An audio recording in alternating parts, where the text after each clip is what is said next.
हमारे शरीर में अभी जीवन के सारे लक्षण विद्यमान हैं। ये जो हमारे भीतर चैतन्य आत्मा है, ये शरीर में कहाँ पर है, इस विषय पर चर्चा होगी, क्योंकि उसी से जीवन है। तो चैतन्य शरीर में किस भाग में, किस सेंटर पे, पर्टिकुलर पॉइंट कौन सा है जहां वो है। माना एक कोई छोटा बच्चा है, उसने अपने पिताजी से टाफी खाने के लिए रुपए मांगे। पिताजी ने तो 2 रुपए का सिक्का दिया, बेटा 1 रुपए का टाफी ले आया और 1 रुपए की टाफी ला करके और 1 रुपया जो उसके पास बचा, इसको पिताजी को वापस कर दिया। पिताजी ने हाथ में लिया और जेब में डाल लिया। अब बच्चे को चूंकि अगले दिन फिर चाहिए, तो उसको होश बना था कि कहाँ डाला है, किस जेब में डाला है।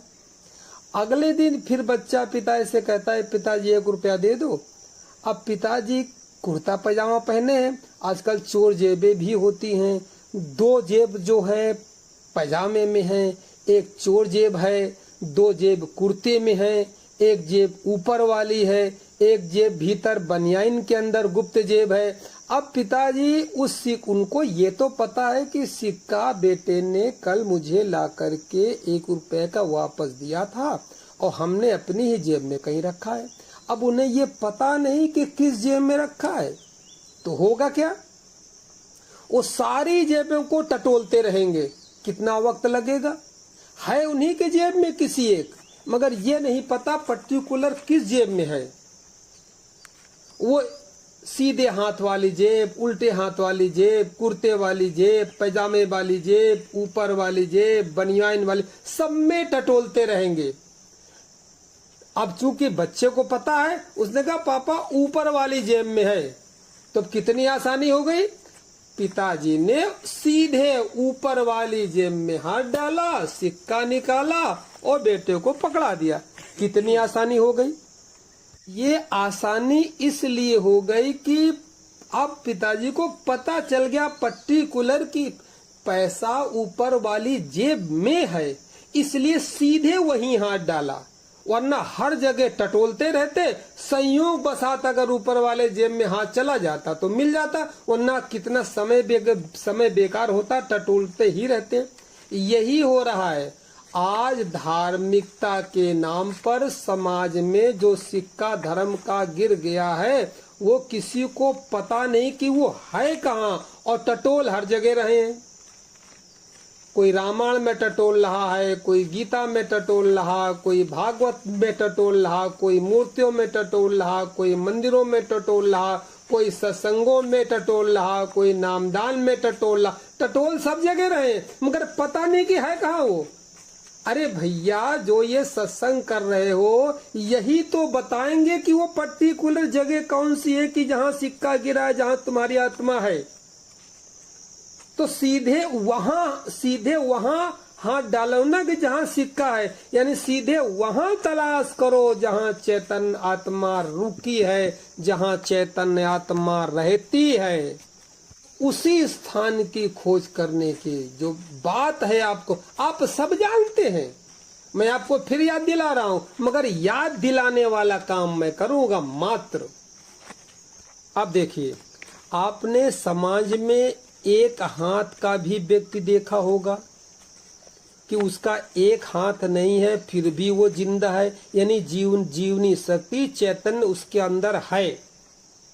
और इसी समाज में, दुनिया में ऐसे भी व्यक्ति देखे होंगे जिनके दोनों हाथ नहीं है तो भी वो जिंदा हैं। इसका मतलब कि उनका चैतन्य अभी भी भीतर है।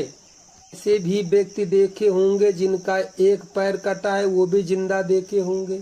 ऐसे भी देखे होंगे जिनके दोनों पैर नहीं है, फिर भी वो जिंदा हैं। और कभी धार्मिक स्थानों पे गए हों, कभी कुंभ वगैरह गंगा स्नान करने गए हों, तो ऐसा अवश्य आपको देखने को अपंग व्यक्ति मिला होगा जिसके दोनों हाथ भी नहीं है और दोनों पैर भी नहीं है, मगर फिर भी वो जिंदा है। अब इससे अर्थ लगाइए कि इतनी कमी होने के बावजूद भी व्यक्ति का चैतन्य भीतर है। यानी हाथ कट गया तो भी है, यानी हाथ में चैतन्य नहीं है। अगर हाथ में चैतन्य होता तो वो मर जाता।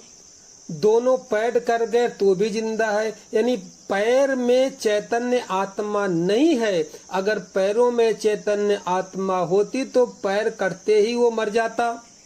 यानी दोनों हाथों और दोनों पैर के कटे भी व्यक्ति देखे होंगे, वो भी जीवित हैं। यानी दोनों हाथों और दोनों पैरों में भी चैतन्य आत्मा नहीं है। अगर होती तो दोनों हाथों और दोनों पैरों के कटते उसकी मृत्यु हो जाती। इसका मतलब न तो दोनों हाथ में है, न तो दोनों पैर में है।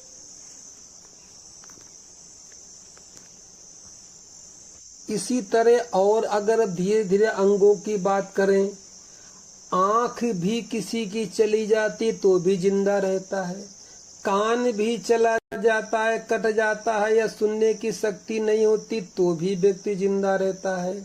नाक भी अगर कट जाए और सूंघने की शक्ति न हो तो भी व्यक्ति जिंदा रहता है। यानी आंख में भी नहीं है, कान में भी नहीं है, मुख में भी नहीं है, नाक में भी नहीं है, क्योंकि इनके कटने के बावजूद अभी वो जीवित है। यानी इनमें भी चैतन्य आत्मा नहीं है। अगर होती तो मर जाता।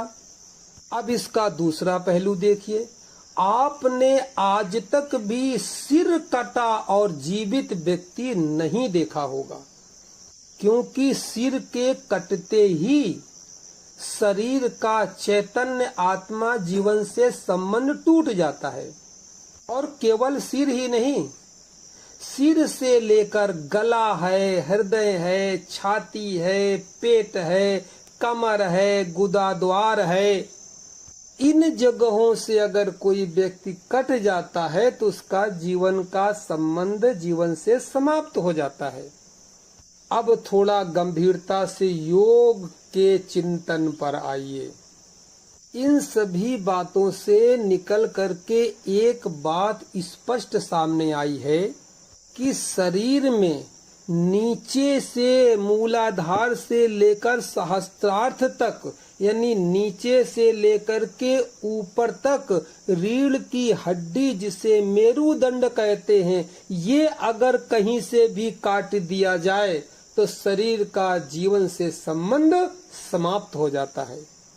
इसलिए हमारे जीवन में जो हम जिंदा हैं उसका सीधा सीधा संबंध रीढ़ की हड्डी से है। और रीढ़ की हड्डी का संबंध डायरेक्ट श्वास प्रश्वास से है, यानी आती श्वास और जाती श्वास से है।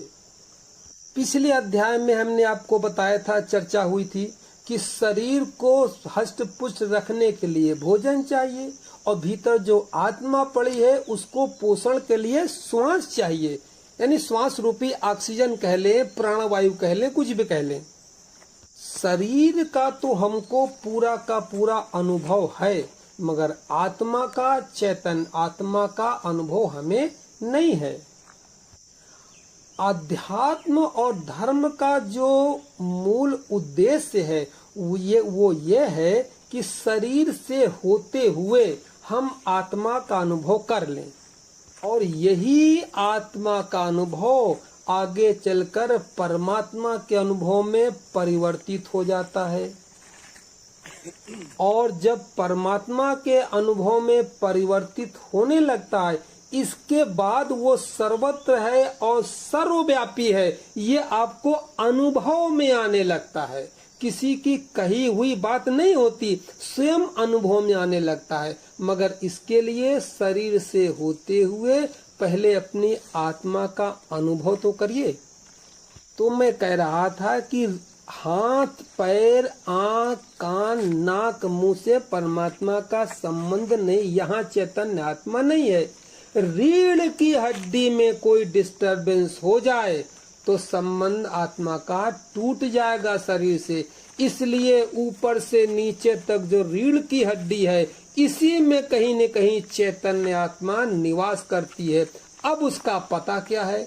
जब एड्रेस जान जाएंगे तो उस पे खट से पहुंच जाएंगे। अब अंदर चैतन्य आत्मा का अनुभव कैसे हो, इस बात को एक सामान्य से उदाहरण के द्वारा समझना बहुत ही आसान हो जाएगा। मान लीजिए कोई सरकारी कार्यालय है और उस सरकारी कार्यालय में कोई सबसे बड़ा अधिकारी है और वहीं पर उसका प्यून यानी चपरासी भी है। अब अगर हम कभी अपनी कोई बात करना चाहते हो तो दो व्यक्ति से की जा सकती है, एक तो अधिकारी से की जा सकती है, एक चपरासी से भी की जा सकती है। तो अधिकारी से बात करने के लिए तो बहुत बड़ा एक मतलब तरीका आपको अपनाना पड़ेगा, वो थोड़ा कठिन मार्ग है। मगर चपरासी से बात करने कोई बात नहीं, चपरासी यानी इसके प्यून से तो आराम से अपनी समस्या बता सकते हैं। चपरासी से बात करनी सहज है, यानी चपरासी से मिलना बहुत आसान है और अधिकारी से मिलना बहुत कठिन है। चपरासी कार्यालयों में चपरासी प्यून इतना सेवादार और विनम्र पद होता है कि हर व्यक्ति इससे मिल सकता है, उसमें कोई दिक्कत नहीं है। आप यदि अधिकारी से भी मिलना चाहें तो डायरेक्ट मिलना कठिन होगा, चपरासी के माध्यम से आप आराम से मिल लेंगे, मिलवा देगा आपको। चपरासी आपके और अधिकारी के मध्य में एक पुल का कार्य कर जाएगा, एक कड़ी का कार्य का काम कर जाएगा, क्योंकि चपरासी अधिकारी के संपर्क में पूरे दिन रहता है। अब यदि हम अधिकारी के घर का पता लगाना चाहते हैं, अधिकारी की विशेषताएं हैं, उसके क्या गुण है, क्या दोष हैं, ये समझना चाहते हैं, देखना चाहते हैं, उसकी प्रकृति को जानना चाहते हैं कि अधिकारी कैसा है, कहाँ रहता है, तो एक छोटा सा उपाय कर लीजिए। कुछ दिन आप चपरासी के साथ में बने रहिए, उसके साथ साथ हो जाइए, दोस्ती कर लीजिए।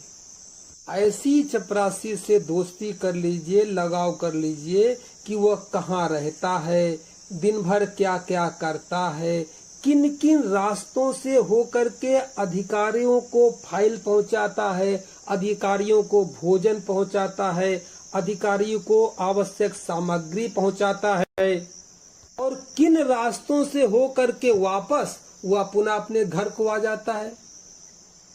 इस तरह अगर हम कुछ दिन चपरासी के साथ रह लेंगे, उससे मेल जोल बढ़ा करके उसके साथ साथ चलेंगे, तो अधिकारी के घर के जितने भी अधिकारी के घर के जाने के जितने भी रास्ते हैं या जो भी रास्ता है, उन्हीं रास्तों पर एक दिन अकेले भी चल करके और अधिकारी से मुलाकात कर लेंगे। क्या पता चल गया कि अधिकारी का घर कहाँ है? चपरासी का आपने पीछा किया, चपरासी से जान गए कि अधिकारी का घर कहाँ है। और अगर चपरासी से दोस्ती नहीं बनाएंगे, चपरासी को लगातार देखते नहीं रहेंगे, तो भ्रमित हो जाएंगे, अधिकारी के घर का पता चलेगा ही नहीं कि अधिकारी पर्टिकुलर किस स्थान पर किस घर में रहता है। अब बस इसी उदाहरण से समझिए, ये जो शरीर के अंदर नाक के द्वारा आने जाने वाली श्वास है, ये है चपरासी, इसको चपरासी मानिए। और शरीर के भीतर जो चैतन्य आत्मा है वो है अधिकारी। तो आप यदि अधिकारी यानी चैतन्य आत्मा से मिलना चाहते हैं, उसका घर का पता लगाना चाहते हैं कि कहाँ रहती है, तो श्वास प्रश्वास यानी आती जाती श्वास का पीछा करना प्रारंभ कर दीजिए। पीछा करना माने अनुभव करना प्रारंभ कर दीजिए, क्योंकि श्वास ही वायुमंडल से प्राणवायु कह लें या ऑक्सीजन कह लें, ये ले करके जाती है और चैतन्य आत्मा को भोजन के रूप में पहुंचा करके आती है। इस प्रकार लगातार यदि आप श्वास प्रश्वास का आती जाती श्वास का अनुभव करते रहेंगे, तो एक न एक दिन समय आने पर आत्मा का भी अनुभव कर लेंगे, वो किस जगह रहती है, पर्टिकुलर स्थान का आपको पता चल जाएगा, बोध हो जाएगा। नाक से अंदर जाने वाली श्वास और बाहर आने वाली श्वास का हमारे चित्त से बहुत गहरा संबंध है। इसी श्वास को जब बहुत गंभीरता से यानी साधना स्तर से जब देखना और अनुभव करना प्रारंभ किया जाता है तो क्या पता चलता है कि इसमें बहुत खूबियां हैं, बहुत ही ज्यादा इसमें खूबियां हैं, चमत्कार है इसमें। और इसका पूरा अपना विज्ञान है, जिसे योग में स्वर विज्ञान कहते हैं। पूरा का पूरा विज्ञान है श्वास का। आगे चल के मैं श्वास के गहरे विज्ञान की भी आपसे चर्चा करूंगा, मगर यहाँ भी थोड़ी स्थूल रूप से नहीं, मोटा मोटा आपको बताना चाहता हूँ। कभी कभी श्वास दोनों नासिका छिद्रों से चलती है, कभी एक से चलती है, कभी दूसरे से चलती है, कभी एक से चलते चलते बंद होती है, दूसरे से चालू हो जाती है, कभी दूसरे से चलते चलते बंद होती है, पहले वाले से चालू हो जाती है। बड़ा गंभीर इसका विज्ञान है। अगर इसका जब अनुभव करना प्रारंभ करेंगे तो धीरे धीरे सारी बातें अनुभव में आती जाएंगी। श्वास हमारे मन का एक शीशा है, एक दर्पण है, ये हमारे चित्त का आईना है। हमारी जैसी भाव दशा होती है अंतर में, उसी के अनुसार श्वास की आने जाने की गति भी बदल जाती है। आपने अक्सर देखा होगा जब आप क्रोधित होते हैं तो श्वास बहुत तेज चलती है, और जब आप नींद की अवस्था में होते हैं श्वास अलग ढंग से चलती है।